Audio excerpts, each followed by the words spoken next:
Hello friends, Vardhan academy में आप सभी का स्वागत है। दोस्तों, आज की इस वीडियो में हम लोग यूपीएससी प्रीलिम्स के जीएस द्वितीय पेपर को डिस्कस करेंगे। ठीक है, ये जीएस का द्वितीय पेपर है, सेकंड पेपर है। इसको हम लोग आज डिस्कस करेंगे और ये है सी सैट वाला। ठीक है, सी सैट वाला पेपर है ये। इसको हम लोग डिस्कस करेंगे। इससे पहले जो वीडियो थी उसमें हम लोगों ने जीएस पेपर 1 को डिस्कस किया था, उसकी वीडियो पहले ही बना चुके हैं हम। और इसमें सिर्फ इसके जो पेपर है इसमें सिर्फ ये देखेंगे कि क्वेश्चन किस लेवल के आए हैं इसमें। ठीक है, इसमें ज़्यादातर क्वेश्चन जो है पैराग्राफ से संबंधित आए हैं, तो पैराग्राफ को थोड़ा पढ़ लेंगे और उसका उसका ज़्यादा इसमें वो नहीं करेंगे, ज़्यादा उसका एनालिसिस नहीं करेंगे। और इसमें सिर्फ क्वेश्चन क्वेश्चन ही देखते चलेंगे कि क्या किस टाइप से क्वेश्चंस पूछे गए।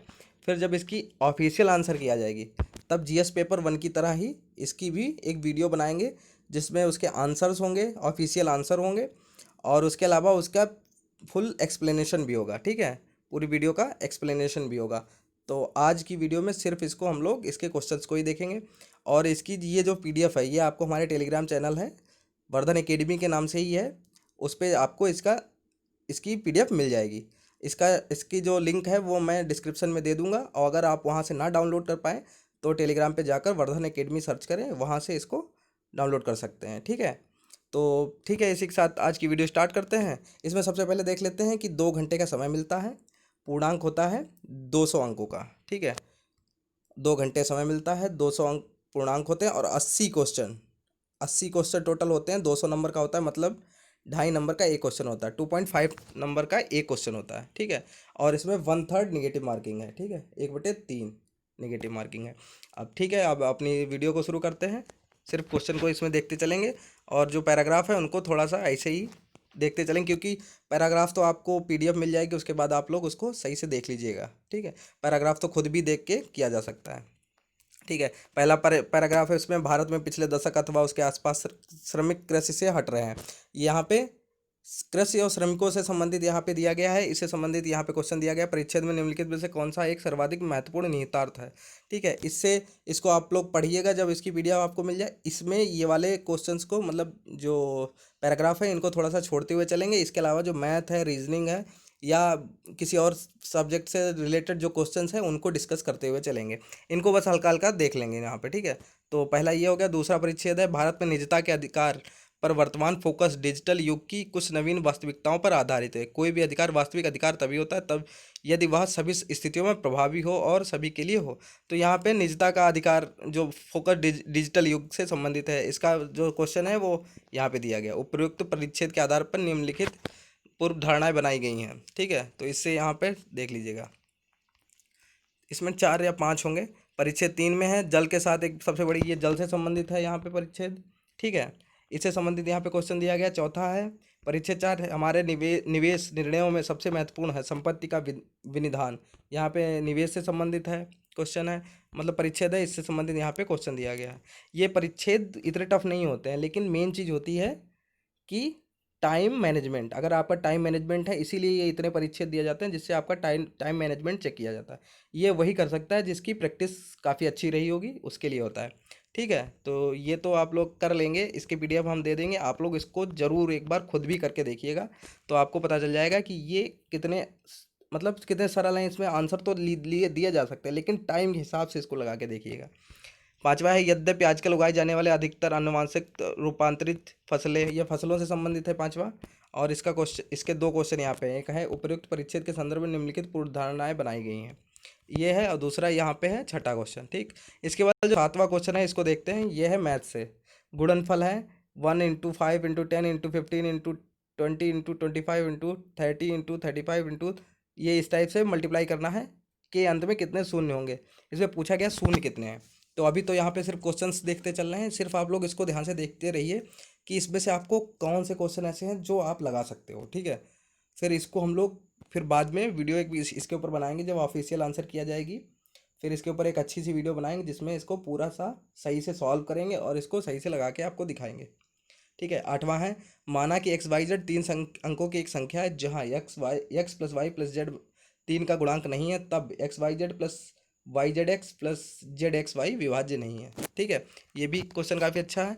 नवा क्वेश्चन है, माना कि PQR और यस इस प्रकार की प्राकृतिक संख्याएं हैं कि P-2016 P-2016 बराबर Q प्लस 2017 बराबर R माइनस 2018 बराबर S प्लस 2019। निम्न में से कौन सी सबसे बड़ी प्राकृतिक संख्या है? इनमें से ये तो काफ़ी सही क्वेश्चन है, इसको आराम से किया जा सकता है। ठीक है, ये ठीक है, बाद में ही इसको एनालिसिस करें क्योंकि बहुत बड़ी वीडियो होने वाली है, इसलिए इसको थोड़ा सा जल्दी जल्दी कर लेते हैं, और जब इसके ऊपर वीडियो बनाएंगे तब उसको 2 या 3 पार्ट में कर देंगे, तो आसानी से उसको हम लोग एनालिसिस सही से कर पाएंगे उसको। ठीक है, 10वां क्वेश्चन है, 5 अंकों की कितनी अभाज्य संख्याएं संख्याएं अंकों 1 2 3 4 5 के द्वारा बिना अंकों के पुनरावृत्त किए हुए बनाई जा सकती हैं? ये भी क्वेश्चन काफ़ी अच्छा है, मैथ्स से है। इसके बाद है क्वेश्चन नंबर 11, योग।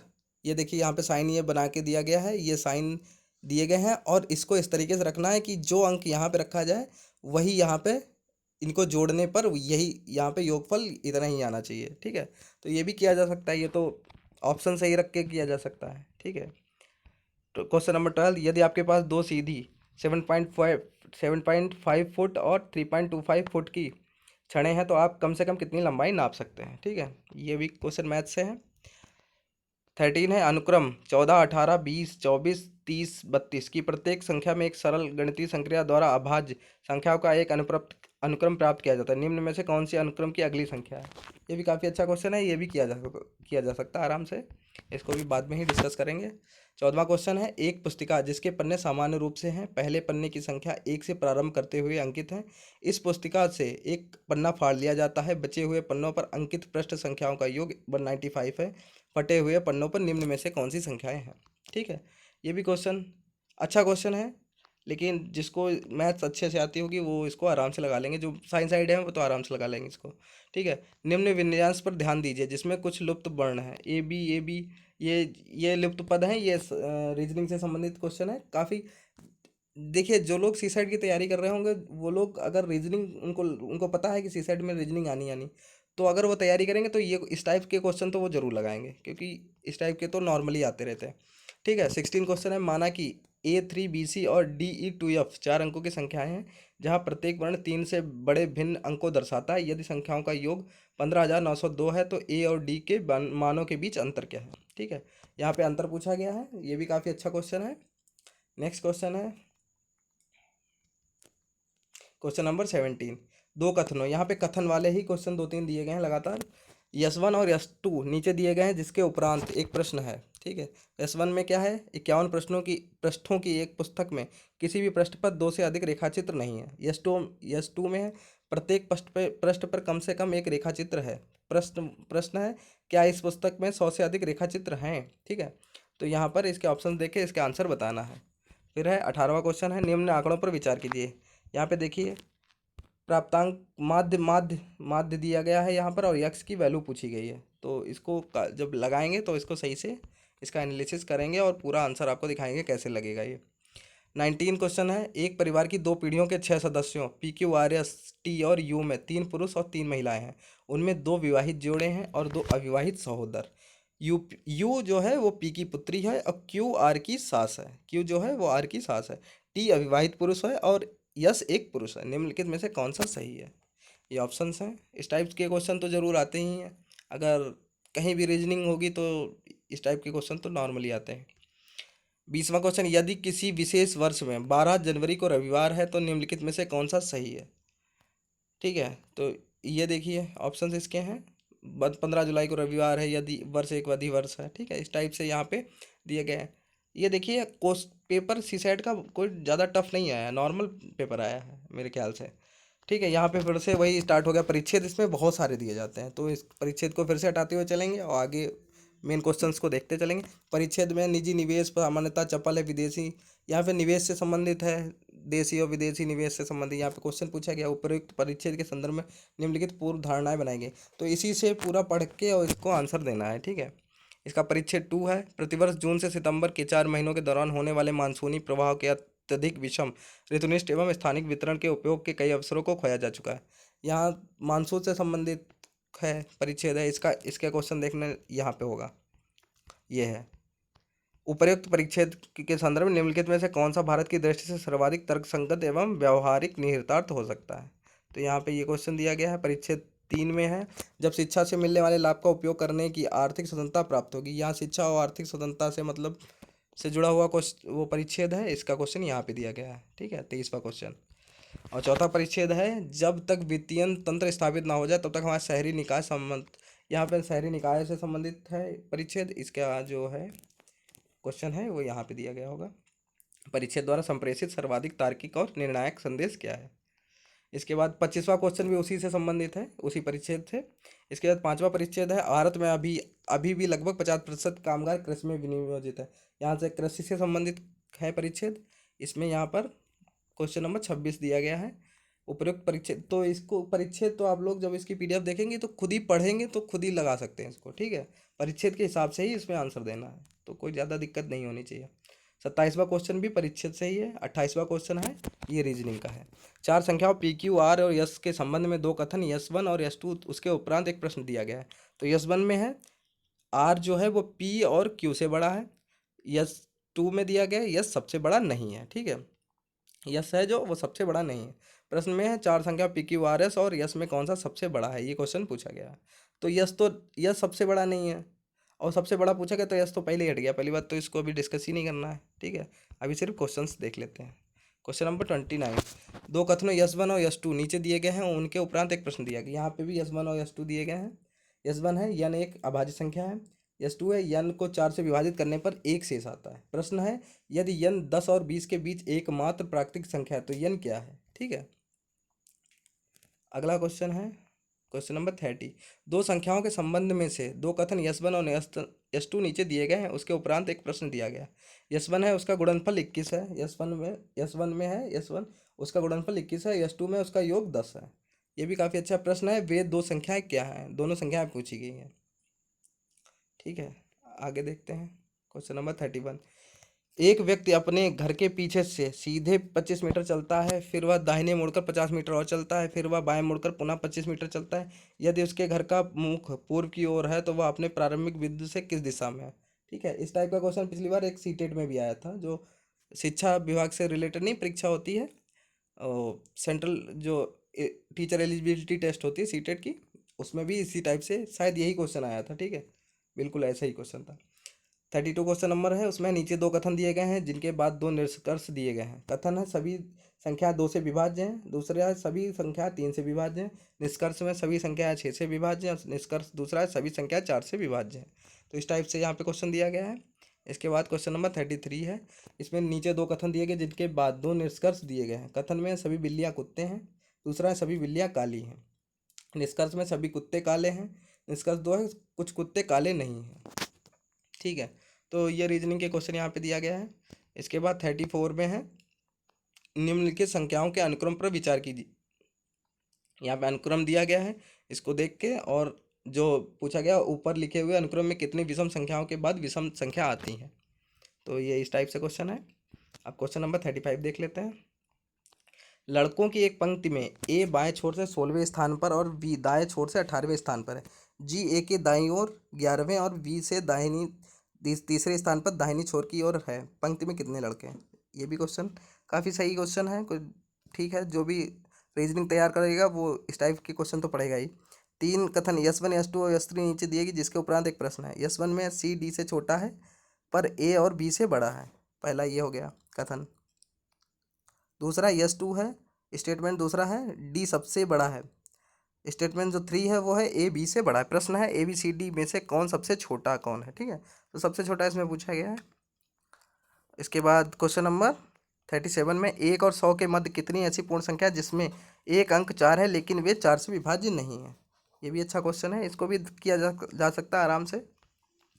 ये अगला क्वेश्चन 38 है, ये काफ़ी अच्छा क्वेश्चन है। माना कि दो धातु के घनों पी और क्यू के क्रमशः एक्स और वाई आयतन है, यम एन द्रव्यमान है, क्यू की प्रत्येक भुजा पी है, पी की दोगुनी है और क्यू का द्रव्यमान पी का दोगुना है। माना कि u equal to m upon x और v equal to n upon y है। निम्नलिखित में से कौन सा सही है। ठीक है, ये काफ़ी अच्छा है, ये साइन साइड वाले आराम से कर लेंगे, लेकिन और या तो फिर जिसने भी इसके लिए थोड़ी सी तैयारी की हो सही से तो उसके लिए कोई दिक्कत नहीं होगी इसको लगाने में। क्वेश्चन नंबर 39 है, एक शिक्षक और 3 छात्रों की औसत आयु 20 वर्ष है। यदि तीनों छात्र समान आयु के हों और शिक्षक तथा प्रत्येक छात्र की आयु का अंतर 20 वर्ष हो तो शिक्षक की आयु कितनी है? ये भी काफ़ी अच्छा क्वेश्चन है, आराम से लग सकता है। 40वां क्वेश्चन, एक व्यक्ति ने एक कार खरीदी और 3 लाख में बेच दी। यदि उसे 20% की हानि उठानी पड़ी तो उसने कार खरीदने में कितने रुपए खर्च किए थे? ये भी काफ़ी अच्छा क्वेश्चन है। ये तो काफ़ी सरल क्वेश्चन है, इसको आराम से लगाया जा सकता है। ठीक है, तो लेकिन थोड़ा आगे बढ़ते हैं। नेक्स्ट क्वेश्चन है क्वेश्चन नंबर, फिर से परिच्छेद शुरू हो गए यहाँ पर। परिच्छेद 1 में है, स्पेस स्पेनिश जहाज 16वीं शताब्दी के उत्तरार्ध में पहली बार दक्षिण अमेरिका के आलू कंद यूरोप लाए, जिसने कि प्रारंभिक 19वीं शताब्दी विशेषकर ठंडे आयरलैंड की वर्षा में तर भूमि में धान्य फसलों का विश्वसनीय पूर्तिकर हो गया। ठीक है, इससे संबंधित क्वेश्चन यहाँ पे है। निम्नलिखित में से कौन सा कथन परिच्छेद के क्रांतिक संदेश का सर्वोत्तम प्रेषण करता है? 41 है। परिच्छेद 2 है, इसमें है भारत सबसे तीव्र विकसित होने वाली वैश्विक अर्थव्यवस्थाओं में से एक है। यहाँ भारत की अर्थव्यवस्था से संबंधित एक परिच्छेद दिया गया है। इसमें क्वेश्चन नंबर, इससे संबंधित क्वेश्चन नंबर 42 है। इसको इससे देख के इसको इसका आंसर देना होगा इसमें। ठीक है, नेक्स्ट है, ये भी परिच्छेद है। दलहन की प्रजाति पूसा अरहर 16 को पंजाब, हरियाणा और उत्तर प्रदेश के धान उगाने वाले क्षेत्रों और अंततः संपूर्ण भारत में उगाए जाने की संभावना है। यहाँ पे दलहन से संबंधित क्वेश्चन है, मतलब दालों से संबंधित है। इसमें 43वां क्वेश्चन इसी से संबंधित पूछा गया है। और परिच्छेद जो चौथा है उसमें है, भारत के प्राधिकारी मानसून ऋतु में जलाशयों में अधिकतम जल संचय करने की कोशिश करते हैं। ये सिंचाई से संबंधित है, महीनों में सिंचाई एवं विद्युत उत्पादन के लिए जो मानसून ऋतु में जलाशयों से संबंधित यहाँ पर ये परिच्छेद दिया गया है। इसका यहाँ पे आंसर 44 इसमें देना है आपको। फिर परिच्छेद 5वां है, भारत में आर्थिक उदारीकरण का स्वरूप अधिकतर सरकार की आर्थिक समस्याओं से तय हुआ था। ठीक है, ये आर्थिक उदारीकरण का स्वरूप है, इससे संबंधित यहाँ पे है। इसके क्वेश्चन यहाँ पे शायद 2 दिए गए हैं। ठीक है, इस परिच्छेद के निम्नलिखित में से कौन सा सर्वाधिक तर्कसंगत और तार्किक निष्कर्ष निकलता है? 45 और 46 में उपर्युक्त परिच्छेद के संदर्भ में निम्नलिखित पूर्व धारणाएं बनाई गई हैं। ये 2 क्वेश्चन यहाँ पे इससे संबंधित हैं। इसके बाद 47वां क्वेश्चन है, इसमें एक वस्तु पर एक दुकानदार एक ग्राहक को निम्न छूट के विकल्प देता है। इसमें छूट बट्टा और उससे संबंधित यहाँ पे क्वेश्चन दिया गया है। 10% और 25% कमी की छूट और तदुपरांत 10% सेवा कर का उपभुगतान। ये इस टाइप से क्वेश्चन है, इसको आप लोग देख लीजिए। फिर हम आगे बढ़ते हैं। अगला क्वेश्चन है 48, इसमें ए से जेड तक के वर्ण 1 से 26 तक क्रमशः क्रमांकित किए गए हैं। यदि GHI 1578 है और DEF 912 है तो ABC किसके बराबर है? ठीक है, तो ABC किसके बराबर है यहाँ पे निकालना होगा। ये भी निकल आएगा आराम से। इसमें 49वां क्वेश्चन, निम्न में से लुप्त पद एट द रेट जो यहाँ पे बना है ये क्या है, इसकी जगह पे क्या होगा? ठीक है, तो ACPQ, BESU, MNGI और यहाँ पे क्या होगा इसकी जगह पे, इसको आराम से निकाला जा सकता है। 50वां क्वेश्चन है, निम्न में से कौन सी सबसे बड़ी संख्या है? ऑप्शंस हैं 1/2 की पावर -6, 1/4 की पावर होल पावर -3, 1/3 की होल पावर -4, 1/6 की होल पावर -2। ये भी काफ़ी सरल क्वेश्चन है। आप सोच रहे होंगे ये इनको सब सारे सरल सरल कह रहे हैं, ऐसा नहीं है। क्वेश्चन सच में सरल हो, ये पेपर हमेशा ही शायद सरल होता है, लेकिन मेन चीज़ होती है इसमें 2 चीज़ें। एक तो मैथ साइंस आपकी थोड़ी सी अच्छी होनी चाहिए, ठीक है, मैथ साइंस, और उसके अलावा आपका तो जो टाइम मैनेजमेंट है वो काफ़ी अच्छा होना चाहिए कि आप इतने सारे परिच्छेदों को पढ़कर और इसका आंसर दे सके टाइम पे। ठीक है, तो पेपर इतना टफ नहीं आता है, क्योंकि ये सिर्फ क्वालिफाइंग होता है, इसमें इसके मार्क्स नहीं जुड़ते हैं। मेरिट जो है वो GS पेपर 1 के आधार पे बनाई जाती है मेंस के लिए। ठीक है, तो क्वेश्चन नंबर 51 है, अधिकतम लंबाई x क्या होगी जिससे कि 3 राइट्स 1/2 मीटर और 8 राइट 3/4 मीटर x के पूर्णांक गुणज हो। ठीक है, यहाँ पे अधिकतम ऊंचाई लंबाई x क्या होगी पूछा गया, जिससे कि 3 से 1/2 मीटर और 8 से 3/4 मीटर x के पूर्णांक गुणज हो। ये क्वेश्चन पूछा गया है। 52वां क्वेश्चन है, इसमें सारणी से संबंधित क्वेश्चन है। इसमें सारणी से संबंधित पूछे किस समय अवधि में प्राकृतिक विकास दर अधिकतम थी। ये इसको देख के आराम से लगाया जा सकता है। इसके बाद है 53वां क्वेश्चन है, काफ़ी अच्छा क्वेश्चन है, इसको लगाने में लोगों को जिसको जो साइंस साइड से होंगे उनको तो आराम से लग गया होगा। आवर्त दशमलव निरूपण, ये क्वेश्चन काफ़ी अच्छा है। इसके बाद 4 अंकों की सबसे छोटी संख्या कौन सी जिससे 3, 4, 5 और 6 से विभाजित करने में प्रत्येक बार 2 शेष बचता है। ठीक, नेक्स्ट है 55वां क्वेश्चन, एक शहर की वयस्क समष्टि में 40% पुरुष 30% महिला विवाहित हैं। विवाहित वयस्क समष्टि का प्रतिशत क्या है यदि कोई भी पुरुष एक से अधिक महिला से विवाह नहीं करता और कोई भी महिला एक से अधिक पुरुष से विवाह नहीं करते, और इनमें कोई विधवा और विधुर नहीं है। ठीक है, विधवा तो आप लोग जानते हैं, विधुर मतलब जिसकी पत्नी ना हो। ठीक है, नेक्स्ट है, जब ये मल्टीप्लाई यहाँ पे करवाई गई है, ठीक है, 51 × 27 × 35 × 62 × 75 को 100 से विभाजित किया जाता तो शेषफल क्या रहेगा। ठीक है, जब भाग दिया जाएगा तो शेषफल क्या रहेगा, इसको भी आराम से किया जा सकता है। 57वां क्वेश्चन है, 2500 की एक धनराशि को एक्स वाई और जेड में 1/2 रेशियो, 1/4 रेशियो 1/5 नहीं 1/2 अनुपात 3/4 अनुपात 5/6 के अनुपात में वितरित किया जाता है। अधिकतम अंश और न्यूनतम अंश के बीच अंतर क्या है। इसमें पहले तो इनके पार्ट निकालने हैं, फिर उनको माइनस कर देना है, आंसर आ जाएगा इसमें। ठीक है, 58वां क्वेश्चन, यन के किस मान के लिए संख्या 10⁻n+1 में अंकों का योग 2 है। ठीक, यहाँ पे इसको देख लीजिएगा। क्वेश्चन नंबर 59, एक कक्षा में 3 समूह ए, बी और सी हैं। यदि समूह ए से एक विद्यार्थी और समूह बी से 2 विद्यार्थियों को समूह सी में स्थानांतरित किया जाता है तो कक्षा के विद्यार्थियों का औसत भार क्या होगा। ठीक है, 60वां क्वेश्चन है, मूल्यों 50, 100, 200, 50 और 2000 के साथ एक समय में कम से कम 3 मूल्य वर्गों को लेते हुए कितनी विभिन्न धनराशियाँ बनाई जा सकती हैं। ठीक है, रीजनिंग का क्वेश्चन है। इसके बाद क्वेश्चन नंबर, फिर से यहाँ पे परिच्छेद स्टार्ट हो गए। औद्योगिक, पहला है, औद्योगिक सेक्टर को मिलने वाले बैंक ऋण में संकुचन प्रारंभ हो गया है। ठीक है, ये औद्योगिक सेक्टर जो है उनमें बैंक ऋण वाला है, उससे संबंधित यहाँ पे परिच्छेद दिया गया। इसका क्वेश्चन 61 है। ठीक है, इसके बाद 62 भी इसी से संबंधित है, 63 भी नहीं, सॉरी 61 इससे है, जो परिच्छेद 2 है उससे संबंधित है 62 और 63। ठीक है, 2 में है भारत में सौर ऊर्जा की विशाल संभावना, यहाँ पे सौर ऊर्जा से संबंधित परिच्छेद दिया गया है और इससे संबंधित यहाँ पे 2 क्वेश्चन भी दिए गए हैं। अब तीसरा परिच्छेद देखते हैं। तीसरा है जीनोम संपादन, जीनोम रूपांतरण से भिन्न है। जीनोम संपादन विशेष रूप से पादप जीनोम के उस भाग का पता लगाने से संबंधित जिसमें, यहाँ पे जीनोम से संबंधित यहाँ पे परिच्छेद दिया गया है और इससे संबंधित एक क्वेश्चन यहाँ पे दिया गया है। ठीक है, क्वेश्चन नंबर 64। परिच्छेद चौथा है, उसमें है बहुत से लोग ठोस अपशिष्ट प्रबंधन एवं स्वास्थ्य का संबंध ठोस कचरे, यहाँ पे कचरे से संबंधित यहाँ पे और स्वास्थ्य और अपशिष्ट प्रबंधन से संबंधित यहाँ पे जो परिच्छेद दिया गया है, इसका क्वेश्चन नंबर यहाँ पे दिया गया है 65। और परिच्छेद 5 में है संविधान के, यहाँ पे चलो ठीक है, यहाँ पे एक कम से कम एक संविधान से संबंधित भी आया। वही मैं सोच रहा था कि संविधान से संबंधित अभी तक कोई क्वेश्चन नहीं आया। संविधान के भाग 3 में जो साधारण को कुछ मौलिक अधिकारों के प्रति, या मौलिक अधिकारों से संबंधित परिच्छेद है। इसके जो इससे संबंधित जो क्वेश्चन है वो है 66। ठीक है, 66 है। अब 67 को देख लेते हैं। शब्द दिल्ली के सभी अक्षरों का प्रयोग करते हुए कितने विभिन्न 5 अक्षरी शब्द बनाने जिनका कोई अर्थ हो या ना हो। ठीक है, जिसका कोई अर्थ हो ना हो कि कितने शब्द बनाए जा सकते हैं। ठीक है, बनाए, जबकि प्रत्येक शब्द डी से शुरू हो, डी से शुरू हो और आई के साथ खत्म हो जाए। ठीक,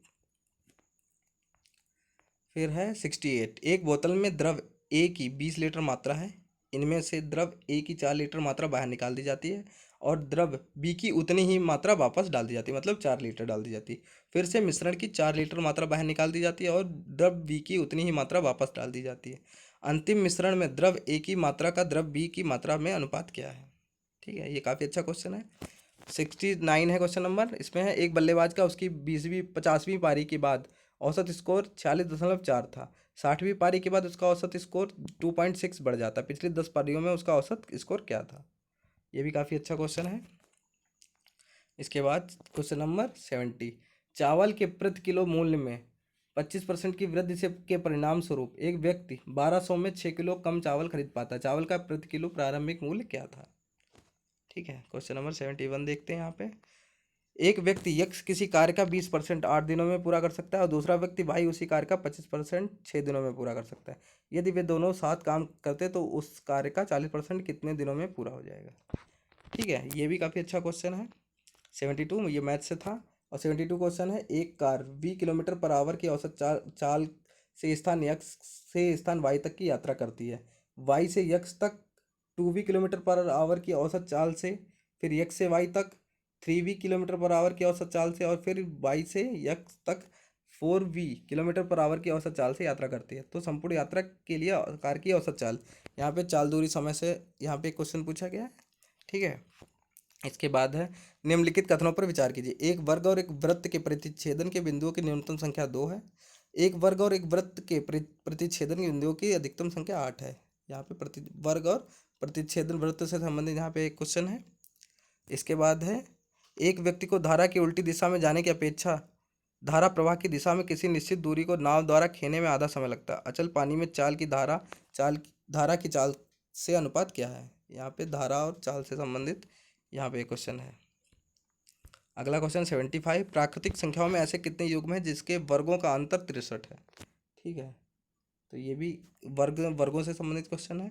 76 है, इसमें यदि भिन्नों 2/3, 3/4, 4/5 और 5/6 के अंश और हर दोनों में 5 जोड़ दिया जाए तो निम्नलिखित में से किस एक के मान में न्यूनतम परिवर्तन होगा?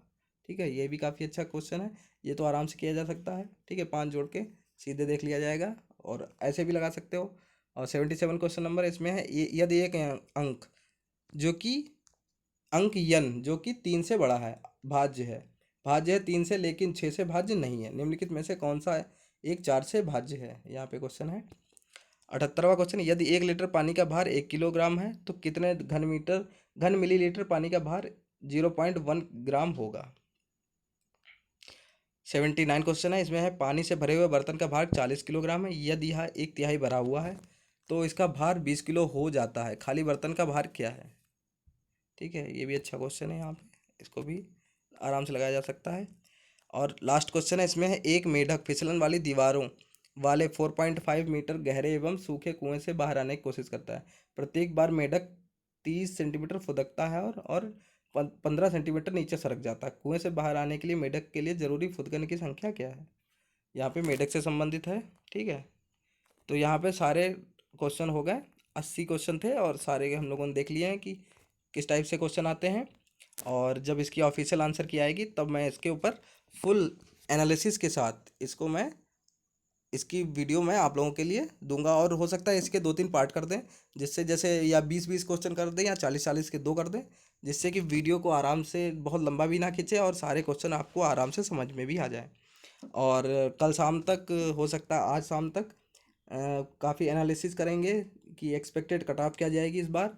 तो फिर उसके ऊपर भी मैं एक वीडियो बनाऊंगा। आप लोग हमारे चैनल से जुड़े रहें, जिससे कि आप लोग देख सकें कि एक्सपेक्टेड कट ऑफ क्या जाएगी। ठीक है, तो दोस्तों, अगर आपको आज की वीडियो अच्छी लगी हो तो हमारे चैनल को सब्सक्राइब कीजिए और हमारी वीडियो को लाइक तथा शेयर कीजिए। धन्यवाद।